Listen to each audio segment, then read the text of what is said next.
তারা বলবে আল্লাহরে বলো আল্লাহ যেন আমাদেরকে মরণ দিয়ে দেয় জাহান্নামে। মালিক বলবে ইন্নাকুম মাকিসুন, চুপচাপ আযাব ভোগ করো।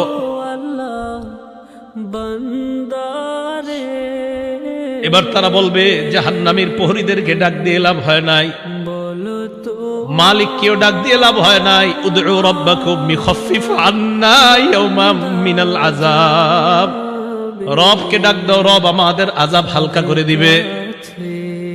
কেন না রবের চাইতে দয়ালু আর কেউ না। এবার তারা ডাক দিবে আল্লাহকে।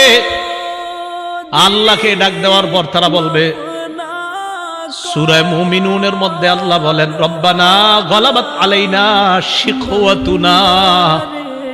তারা ডাক দিয়ে বলবে আল্লাহ আমাদের হতভাগ্যা, আমাদের দুর্ভাগ্য আমাদের উপর বিজয় লাভ করছে। দুর্ভাগ্যদের অন্তর্ভুক্ত হওয়া যাবে না।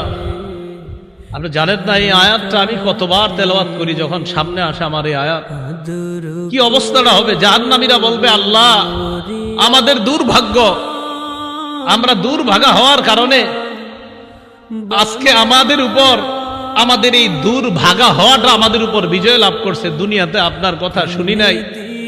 ওয়া কুন্না কওমান দাল্লিন, আল্লাহ আমরা ছিলাম পথভ্রষ্ট সম্প্রদায়। রব্বানা আখরিজনা মিনহা, আল্লাহ আমাদেরকে বের করে দেন না এখান থেকে। ফাইন উদনা ফাইন্না যালিমুন, আল্লাহ একবার বের করে দেখেন, আমরা যদি আর খারাপ কাজ করি আমরা জালেম, আমরা আর খারাপ কাজ করব না। এই কথা বলার পর আল্লাহ যেই জবাবটা দিবেন, আল্লাহ বলবেন ইখসাউ ফিহা ওয়ালা তুকাল্লিমুন, আল্লাহ বলবে লাঞ্ছিত অবস্থায় জাহান্নামে থাক, কোনো কথা বলবি না।